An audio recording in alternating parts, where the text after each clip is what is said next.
Hi, everyone. I'm Carol LaReau. I'm an author of all kinds of books for all kinds of kids. I'm talking to you from my office here in very, very chilly Providence, Rhode Island. So I'm glad that I am here with you and I have a cup of hot coffee waiting for me if I get chilly. And I'm here to talk to you about writing for all different kinds of age ranges. It's something that I am really excited that I'm able to do. What I thought I would do is talk to you for a little bit about myself, about my life, about how I came to start writing, and about some of the books that I write. And then I am going to get to a point where I'm going to feel really sick of hearing myself talk. And that's when I am going to be really eager to hear what kinds of questions you have. I love questions, all kinds. So please feel free. Don't be shy. Ask whatever you are curious about. So let's start. So for as long as I can remember, I've always loved stories. I've loved hearing stories. I've loved telling stories. I learned to read when I was very young. And so I was an avid reader from a very young age. And, then when I learned to write, I was writing my own little stories when I was younger. And then when I was in about second grade, an author came to my school. His name was Hardy Gramatke. And if you don't know who he is, you should look him up because he is a classic author and illustrator of picture books. And he came to our school and he not only talked about his writing life, but he also created these incredible illustrations for us. So everyone was mesmerized. But what I got out of his visit was that I realized that Hardy Gramatke got paid to tell stories. And that just about blew my mind because that was something I already knew I loved to do. And I had no idea that that's something that you could do for a living. So as soon as I knew that that was a possibility, that was it for me. I knew that I wanted to be a writer as a career. And so I went ahead and did everything I thought I should do to be a writer. And a lot of the things that I did, even when I was very, very young, I still do now as a writer. So, of course, I read all the time. And some people who are getting into writing are surprised that reading just as important as writing. I do freelance editing, and I had a client recently who was writing her very first novel. It was high fantasy. And I was working with her and I said, "So what other high fantasy have you read?" And she said, "Well, when I was a kid, I read Lord of the Rings and I read C.S. Lewis, Chronicles of Narnia." And I said, "Well, what have you read lately that's out like now?" And she said, "Well, I don't have time to read. I have a job and I have kids and, I have my writing, so I don't really have time to read." And honestly, writing is part of reading is part of the job of being a writer. You have to read what's out there, not only to educate yourself as to, how other writers are to get to know the market, but also you become a better writer by reading other examples of good writing. So that's something I do all the time. So I read all the time. I, of course, write all the time. Not everything I write gets published. Everything I write is a learning experience that gets me, to the next project. And it allows me to sort of play and experiment. That's a huge part of writing, is trying new things that don't always work, but they usually get you to the next idea. I share my work. I am part of a writing group. We've been meeting for many, many years. Sometimes we meet online by emailing our work to each other. But what we do best is we meet in person because we all live near each other. And we get together and we usually rotate whose house we meet at. We eat lunch. We share our work and give each other constructive feedback, and then usually we eat some dessert. That tends to work really well, a reward system. So sharing your work, because getting other people's insights and fresh perspectives, I can't tell you how much that helps me. Because when you've been looking at your work for a long time, you lose perspective. And so getting other people to read your work doesn't always have to be a writing group. You could just have trusted readers that you can share your work with. So I have my writing group, and then of course I have my agent, and then I have my editor. But I really trust those people to give me the feedback I need, to give me some fresh ideas. And then just generally, I try to be present in the world. I just try to notice anything and everything that I can, particularly things that I think are funny or interesting, or ideally funny and interesting. And I write those things down in my notebook or in my phone, so that when it's time for me to sit down and write, I never have to struggle to find an idea. I can usually just look at those notes, and something inevitably will spark my imagination. And that's when an idea will come to me. So anyway, I did all of those things. I still do all of those things. I went to school for writing. I ended up getting a job as an editor, a developmental editor. I worked at Candlewick Press for about 8 years. And then I worked at Scholastic Press for about 3 years.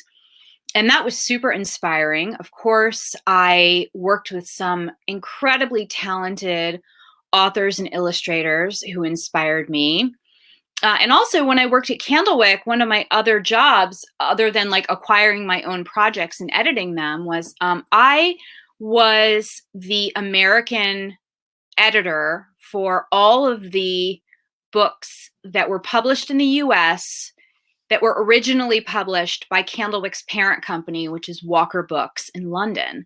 So I would Americanize, I would say, a dozen books at least every season that came in from Walker. And Walker Books is an incredible publisher, particularly of picture books. And so that was a valuable education for me, to be reading these amazing picture books every day as part of my job, and really analyzing them. As I was Americanizing them, I was really thinking about the story and how to make sure the story came across for our market. And so that really inspired me too. And so I didn't really do a lot of writing for kids when I was in school. I took a lot of different workshops, but I never really focused on writing for kids. But when I worked at Candlewick and Scholastic and was working on all of these projects, it really inspired me to start writing my own stories, which I did. And so the first stories I wrote were picture books. And thankfully I found editors who liked my work and wanted to work with me and turn them into books. And so the first books I had published were picture books. I'm going to show you a couple of my earlier picture books.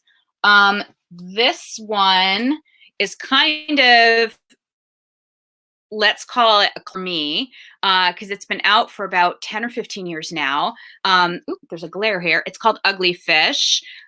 This one's illustrated by my friend Scott Magoon. You might know him. He's an incredibly talented illustrator, also worked at Candlewick.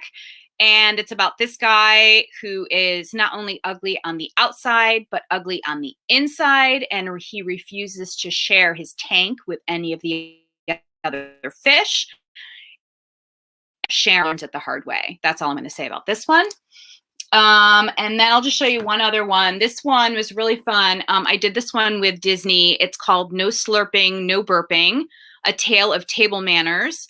And this one was interesting because the artist actually came first. Usually the text comes first and that gets sold to a publisher and then they find an artist. In this case, because it was Disney, this was illustrated by this incredibly talented illustrator named LaReau Beauvais. And she was part of this series called Disney Artists Showcase. So they brought in artists first who were incredibly talented, and then they matched them with authors. And so the concept that this would be a book about table manners came first, and I kind of wrote my story to the artist's specifications. So that was a really fun challenge for me. So I was doing really well writing these picture books and putting them out into the world. And this was in sort of the mid to late 90s when picture books were kind of a hot commodity. But then in, let's say, the mid to late 2000s, the recession hit pretty hard. And I got laid off from my editing job at Scholastic. So I started to do freelance editing, which I still do on a smaller scale because I actually have a full-time job now. So in my free time, if there is a project that comes my way that I feel like I'm the right fit for, I will do some freelance editing. So, but I was doing that full-time back then. And the other effect of the recession was that the picture book market was hit pretty hard. A lot of publishers were scaling back on their picture books because they are more expensive to make because they're in full color. They're more expensive. And so I wasn't getting as much interest in my work as I was before. And so my agent said, well, maybe you should try writing for older readers. And it wasn't the first time he had said it to me, but it was the first time that he seemed really serious about it. And it scared me because I kind of thought I had made my name as a picture book author. And I was worried that I had sort of pigeonholed myself and that maybe people weren't going to see me as an author of any other kind of writing. Or that, of course, I wouldn't be good at it. So I was very apprehensive, but I realized that I needed to take a risk, and that the other thing you need to be able to do as a writer or as a creative in general is take risks and challenge yourself. And so I thought I would take that risk if I found just the right idea for a chapter book story. So around that time, my grandfather had passed away, and he and I were really close. And so I was thinking about him a lot. It was really sad. And I was thinking a lot about the stories I had heard about him and his brother and their childhood. And my grandfather and his brother grew up during the Great Depression. It was a really tough time for everyone. And their mom raised them and their two younger sisters on her own. So they ended up on their own a lot. And they ended up earning a reputation in their neighborhood for being troublemakers. And so I would hear these stories about my grandfather, and I would always say, well, what kind of trouble did he get into? Because that's the good part. But no one seemed to want to tell me, or they claimed not to remember how he got in trouble. So I started imagining the kinds of shenanigans those two might have gotten up to. So I was thinking about my grandfather a lot, and, these stories about him. And I would also have in the back of my mind that I needed to come up with an idea for a chapter book. And those two things came together. This is how ideas, happen. Kind of two things seemingly unrelated come together. And that ended up turning into this book, which is called The Infamous Ratsos, which is about these two brothers who happen to be rats. Their names are Louis and Ralphie Ratso. And my grandfather's name was Ralph, and his older brother's name was Lou. So it's kind of a tribute to them. And as you can see, a couple of years ago, I got a very special phone call that let me know that this book was named a Theodore Seuss Geisel honor book. For those of you who don't know, that is an award given to the best chapter books for young readers. So that was an honor for me on just about every level. And this has gone on to become a series. So this is the first book, and there will be 6 books total in this series. So the first 3 books have already come out. And it was particularly exciting for me when that happened, because a couple of weeks after I got that phone call, I had another book come out, which was the first book in another series. And that was this book, which is called The Jolly Regina. It's the first in a middle grade trilogy called The Unintentional Adventures of the Bland Sisters. And it's about these two kids, Jaundice and Kale Bland, who are the most boring kids in the world. And they get so this is a trilogy. And again, this was another risk for me. You know, I had just taken that risk to go from writing picture books to chapter books. And that risk paid off and felt really good for me. It felt really right. And I'm really glad that I challenged myself in that way. And so it was like another half step of a challenge to then try to write for slightly older readers. This book is for ages 8 to 12. And it's a little bit longer than the infamous Ratzos, more characters, more plot, more theme. And so I decided to challenge myself again. So this year I have 5 books coming out. I think that's the most I've ever had coming out in 1 year. 2 of them are paperbacks. So one of them is the paperback for the third Bland Sisters adventure, called Flight of the Bluebird. And the other paperback is for the third infamous Ratso story, which is called Project Fluffy. But the other 3 that are coming out are completely new. And I'm really excited that they are all writing for a different age range. So I'll show you. I have 2 out of the 3. One of them I can't find because I think I gave all my arcs away. But you can probably look for it online and see the cover, which is amazing. But we'll do this one first. This is a picture book of mine. This is coming out in April. And this is called Baby Clown. And as you can see, it's illustrated by this guy who might be familiar to you. His name is Matthew Cordell, and he won this little thing called a Caldecott Medal a couple years ago. And this book is about 2 clowns, Baffo and Frida, who have a baby. And the baby cries all the time. And of course, there's no crying in the circus. So Baffo and Frida have to come up with ways to cheer up their baby clown. So I'm really excited about this one. And then that's coming out in April. In May is this book, which is the 4th book in the infamous Ratso series. This is a chapter book for ages 5 to 8. Which is called The Infamous Ratsos Camp Out. So that's coming out. And then the one that I don't have that I really wish I could share with you is the first book in a new middle grade trilogy. The trilogy is called The Zombert Chronicles. The first book in the series is called Rise of Zombert. And it's about a girl and her best friend, who is a boy, who find a mysterious fear town, and the cat may or may not be a zombie. And so that's the first in a trilogy that comes out in July. So I am thrilled that this year in particular, I'm able to show the world my range with these 3 very different projects, and all of which I think happened because I took some risks with my work.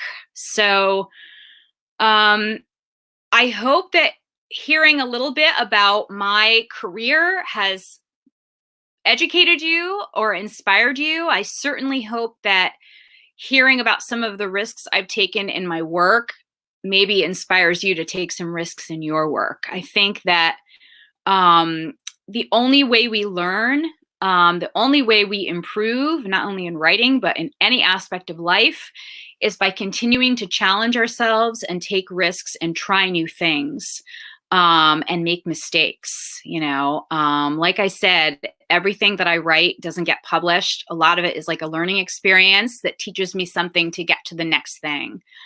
And so that is the biggest lesson I'd say I can impart to you is to keep trying those new things and challenging yourself.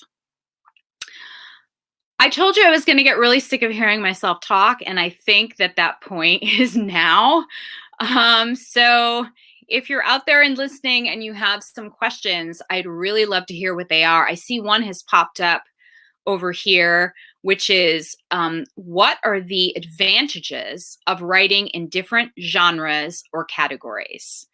So I don't know how to define advantages. Do you mean um, like financially or your own personal satisfaction? Because for me, I love writing in all of these for all of these age ranges, for all of these categories.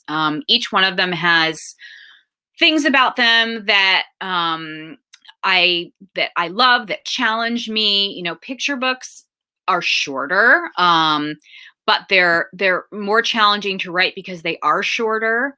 You have fewer words to work with, and they're usually the plot is simpler, so you have to get your point across in fewer words and fewer pages. But it's also really fun because you're working with an illustrator. You have this other element that's you're working together to make the story engaging, not only your words, but these visuals. And so you keep that in mind when you're writing. And I love that challenge of sort of writing to illustrate and thinking about my work in a visual way. So that I really enjoy. And then chapter books, they're sort of in between. They're this really interesting form of storytelling where they have illustrations, but you're telling a much fuller story with chapter characters, with more complex themes. But again, you know, you don't it can't be too long because these are new and transitioning readers that you're writing for. So there's that challenge too. And of course, writing for older readers, middle grade, that's for me, that's probably the most challenging because my writing tends to be very concise. I went to school when I got my MFA. I was a poetry concentration, so I'm used to writing, you know, very short, concentrated pieces. So writing a middle grade is more challenging for me, but I love that I can expand and really create more of a world with writing middle grade, with more characters and more theme and more action and more dialogue, which I love dialogue so much. And I can really play with dialogue in middle grade. So those for me, I would consider those advantages. You know, I think you just have to try everything and see what feels right for you. And I hope that answers your question. I have another question here saying, did you receive any backlash from existing fans when you made a switch? That is an interesting question. I don't know if I even knew if there was a backlash because back then there was no social media, there was no Facebook, there was no Twitter. You know, if you got a review, there's no Goodreads or anything like that. So if you just knew by getting your print reviews from, you know, Kirkus or PW or SLJ, and they seem to be open to the idea. I mean, I feel like it felt very validating to get the Geisel honor for Infamous Ratzos because I felt like that, you know, it made it worth the risk that that I took that leap, and that felt really gratifying for me. So I think I felt lucky that when I did make the switch, it probably wasn't as things weren't as you didn't see reviews quite as much online, or maybe I just wasn't as active on Instagram or Facebook as I am now. That's like my other job, is to have a social media presence. I probably didn't have as much back then to be aware. So yeah, I mean, I think that's another part of the job, is balancing your social media presence. It's like you want to be online and you want to get your name out, but you also don't want to be influenced too much by what people are saying. So I try to maintain that balance. I have another question. How do you create a consistent author brand when writing in different genres and categories? Author brand. Well, my response to that is that I don't really think about my author brand. I let my stories speak for me. And so I let the stories I go by what I love and what speaks to me. I don't go by what seems to be consistent for me. I don't know if that's a good choice or not, but it's the choice that I make. And I just go with what feels true to me and authentic for me. And I think that's as much of my brand as I have, is that everything that I write is something that I think is an engaging story that I think is funny. Where I love the characters. You know, you have to go with your, for me, I go with my heart and my passion more than I really think about stuff like branding. So that's my response to that. That's my choice. That's the way I see it. Let's see. Oh, are some genres more compatible than others when an author considers branching out? And are some genres off limits, like horror or erotica, if an author starts with kid lit? Hmm. You guys are coming up with some super questions. Um, I mean, I think compatible, again, I don't, you know, that can mean a lot of different things. For me, compatible is like, what genre am I most easily able to jump to? And for me, it made sense to kind of go from picture book to chapter book to middle grade. A lot of friends of mine do the opposite and they start writing middle grade and then they creep down. I don't know which is easier. It seemed easier for me to go up. And so, you know, because I came from a background of, I think, poetry where everything I wrote was shorter and sparer, it kind of intimidated me to write something longer. And so it's like I tricked myself in a way by gradually increasing the page count and the word count of what I was writing. And so that's what I was compatible for me, like as a transition. But I think it's like a case by case basis. It's you know, if it feels like it's like too overwhelming for you, that maybe there's some middle ground. Maybe there's some other writing that feels a little bit less of a leap for you. I, as far as the horror or erotica question, I think that I don't think any genre is off limits if it feels like true to you. But I know if I was writing something that was very different, I might consider writing under a different name. And I think a lot of authors do that. Like if they're writing picture books and they're known for writing like really sweet, you know, simple picture books, but they also want to write something like YA, like upper YA. Sometimes they will write under a different name so that they can have like two different personalities for their work. It's kind of like when a publisher has an imprint for certain kinds of like graphic novels or whatever, to distinguish that from their personality as a publisher. That's what I would do. I don't think anything's off limits. I think you just have to figure out a way to make it work for you, to be able to balance those two different kinds of writing if they're very different. At what point, here's another question. At what point in your career is it okay to start branching out into new categories and genres? I don't think there's necessarily like the best timing.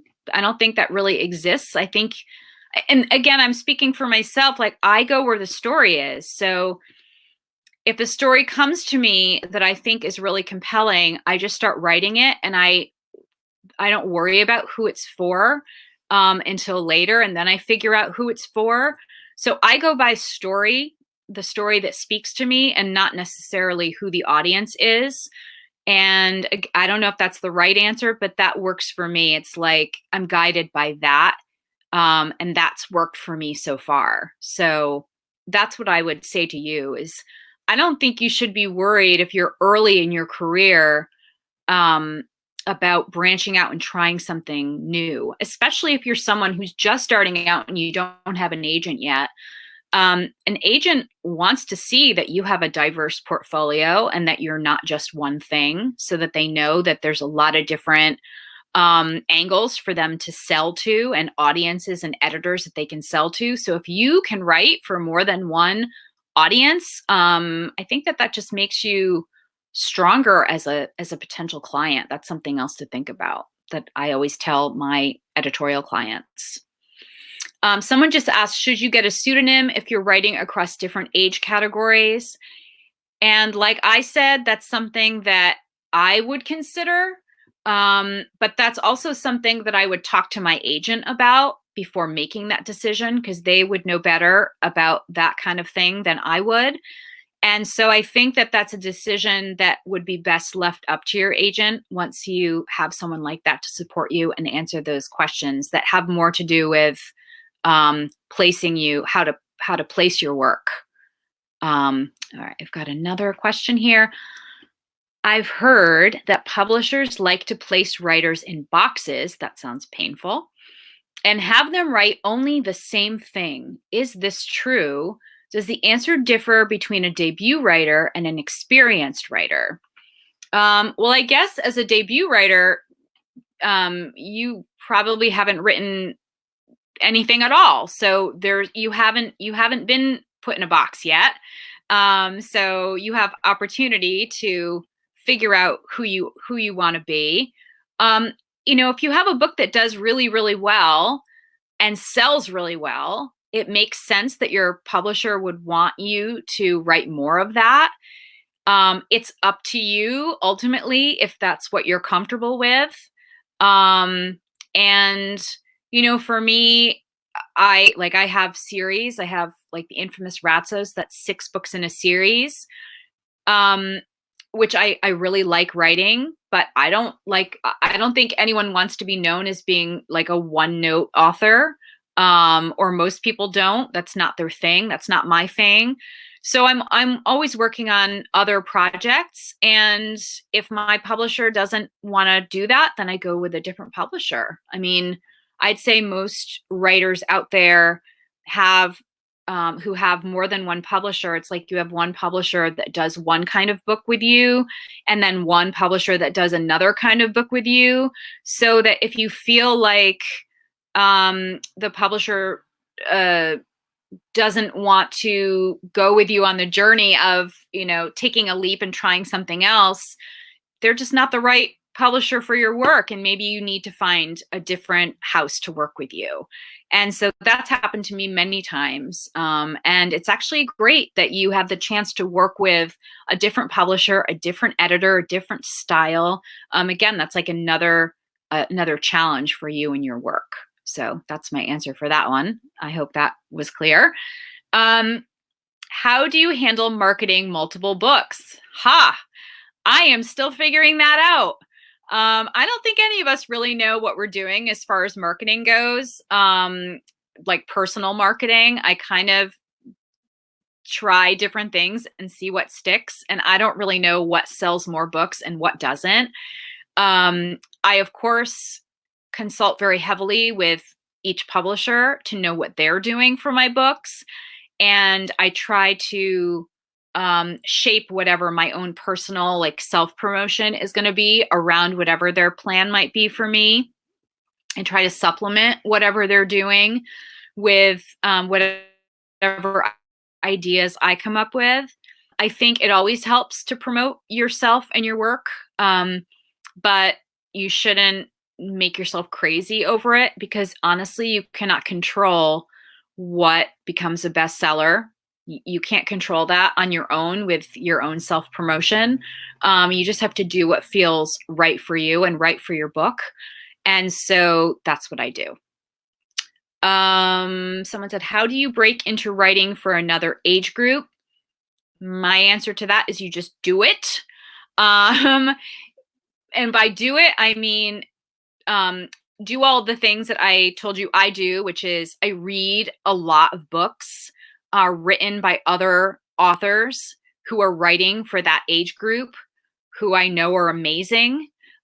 So that's research. You know, if I'm doing a book about like one of the Bland sisters books took place in Egypt, like I'm going to read every book out there about Egypt, about archaeology, about travel, about dress, about culture. Like I'm going to immerse myself in that before I start writing.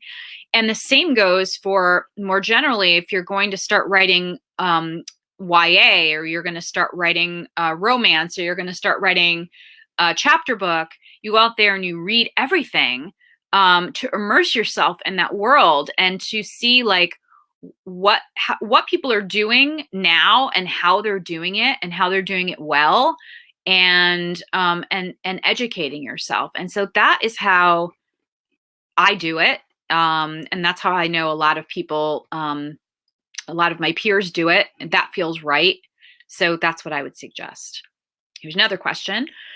How might you pitch a long running series that ages with the readers?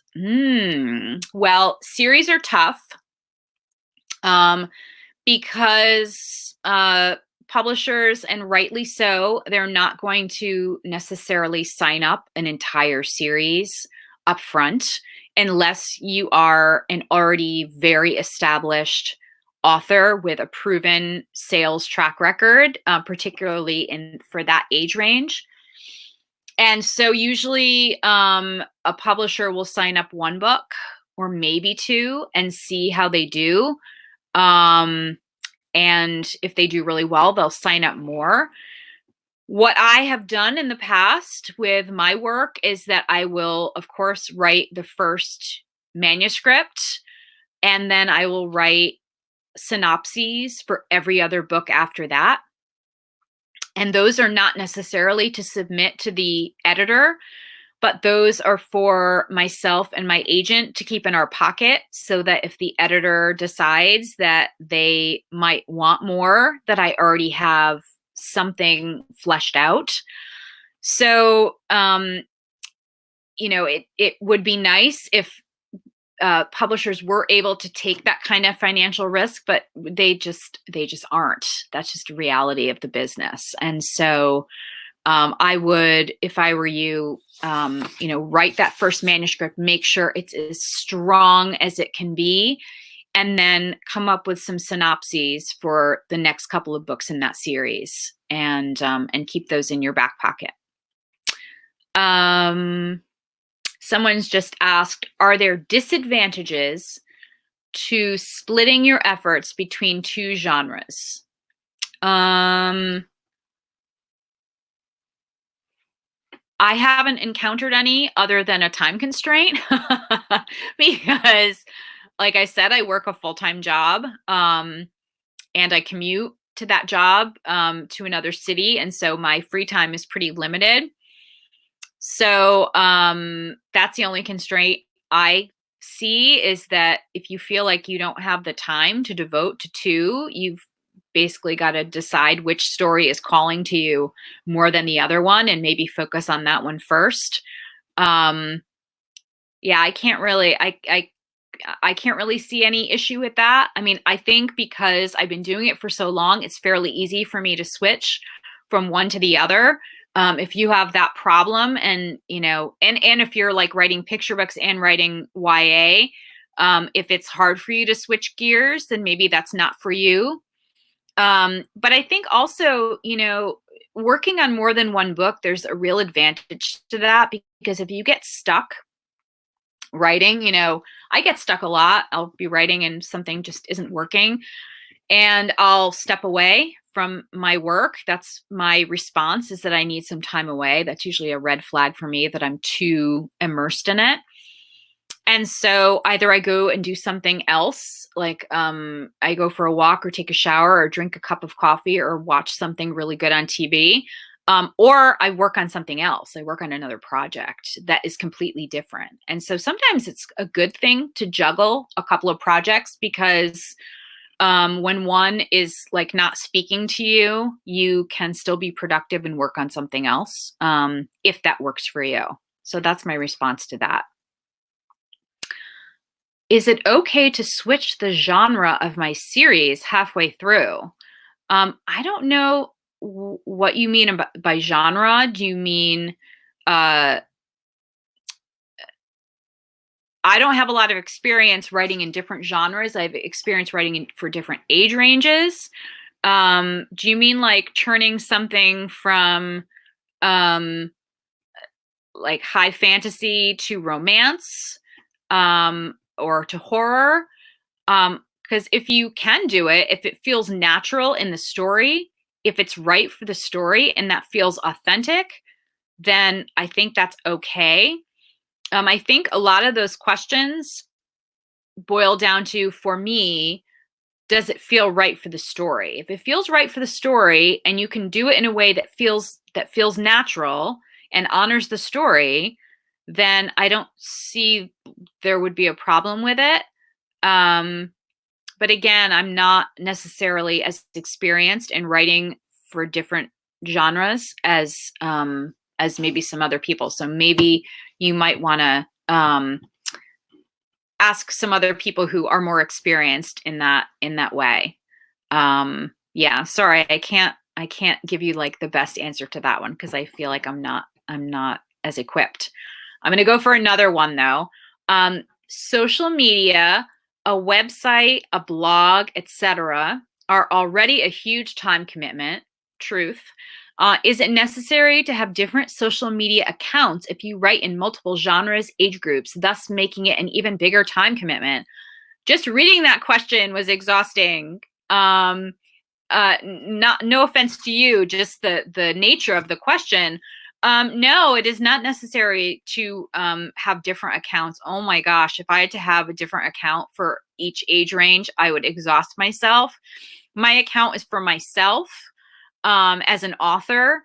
And so I just, when I'm speaking on Twitter, and you can follow me on Twitter or Instagram, it's always, I am just speaking as myself and being my truest self.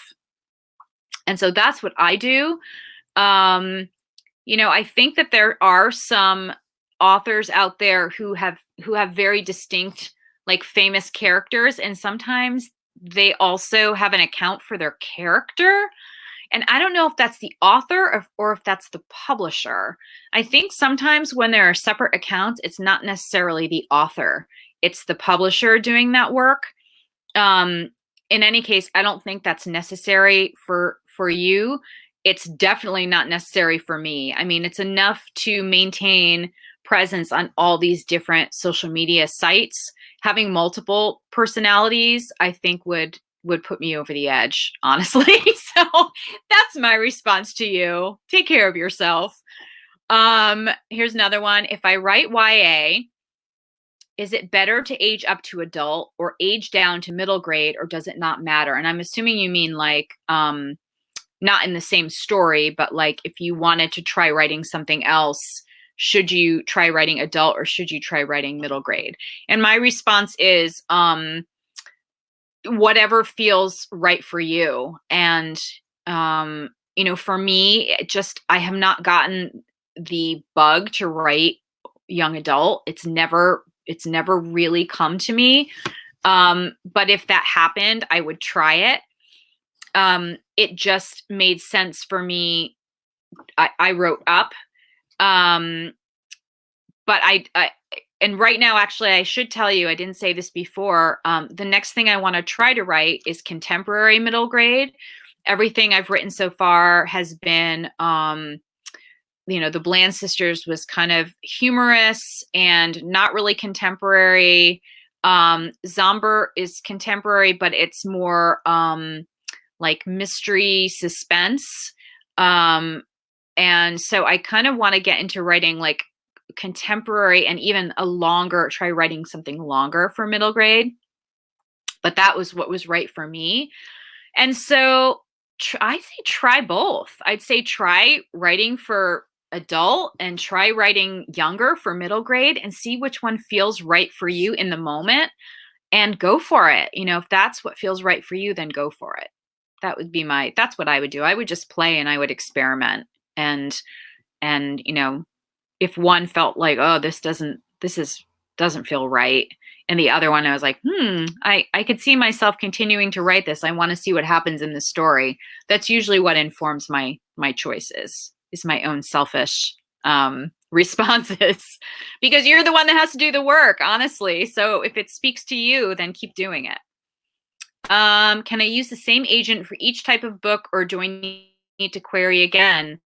Yes, you can use each type of book. As long as that agent specifies that they represent that range of books. Most agents for children's literature will represent the whole gamut from, board books to YA.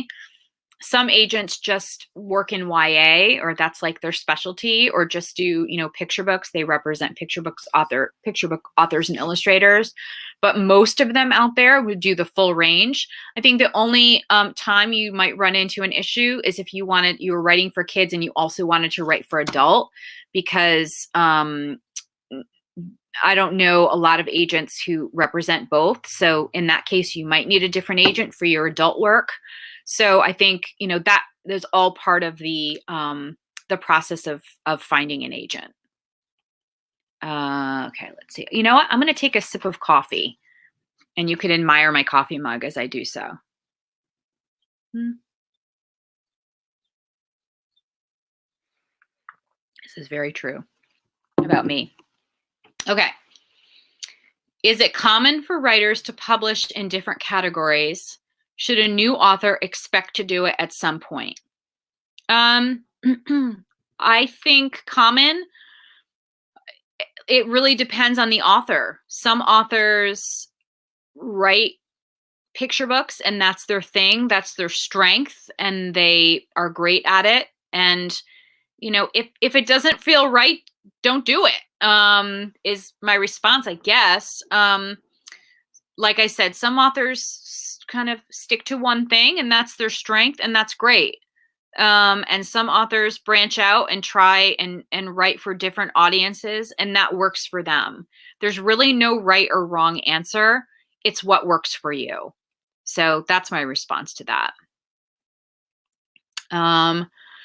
Does writing under a pen name make it harder to promote a book? It's hard for me to respond to that because I've never written under a pen name. But so I don't really know how that works. I feel like that's maybe a whole other talk by someone who writes under a pen name. I don't want to give you the wrong answer to that. And that, I think, is also something that you would discuss with an agent or with a publisher, like how they do that, because I really don't know. I would like to know. Maybe I will know one day. So sorry, I can't really answer that one. Can someone that is self-published write in multiple genres? Does it matter as much if a writer doesn't need to convince a publisher? And is it as important to have a separate brand around each genre? And this is another one that I can't fully respond to from like a expert position, because I don't really know a lot about self-publishing. But I would assume that if you don't need to convince a bunch what you want, and that's probably one of the advantages of self-publishing. And I don't know about having a separate brand around each genre for self-publishing. That seems like a lot of work. You're already doing so much work when you're self-publishing, which is probably one of the reasons I don't. So having a separate brand around each genre sounds like a lot. And I don't know what other authors do in that genre, if they do have separate brands, meaning like separate name. So I think you just have to do a little bit more homework in the world of self-publishing, a world I don't belong to. So that's my answer to that. Do you write multiple categories at the same time, or do you end one project before you start another? It would be lovely if I could end one project and put it to bed and then start another one, but that's not the way the publishing world works. because I write for different publishers, and they have deadlines that often overlap. So, I am continuing to write the infamous Ratso's chapter book series while I am concurrently writing the Zomber series, which is middle grade and suspenseful and a little bit of horror, and also writing picture books. And so I'm writing them all at the same time. Yeah. Which it's kind of my thing. It's kind of my jam to do that. And it's not for everybody. So, again, I feel like a lot of these questions is like, what is right for you? Figure out what is right for you, and sort of what your boundaries are as a creative person, and what you're comfortable with. And that's usually the right answer, is asking yourself, like, what is right for you. I am seeing the moderator saying the time is up and we're not able to get to all the questions. And I'm sorry about that. I hope that I answered them as best I could. And hopefully that works for you. The only other thing I can tell you is I hope that you will follow me on social media, because I talk about issues of publishing and my own experiences. Or you can drop me an email through my website, which is LaReau.com. And I wish you all the best of luck. And I hope that this talk has been informative. So enjoy the rest of your weekend. And I hope that it is much warmer where you are than it is where I am. And on that note, I think I will leave you.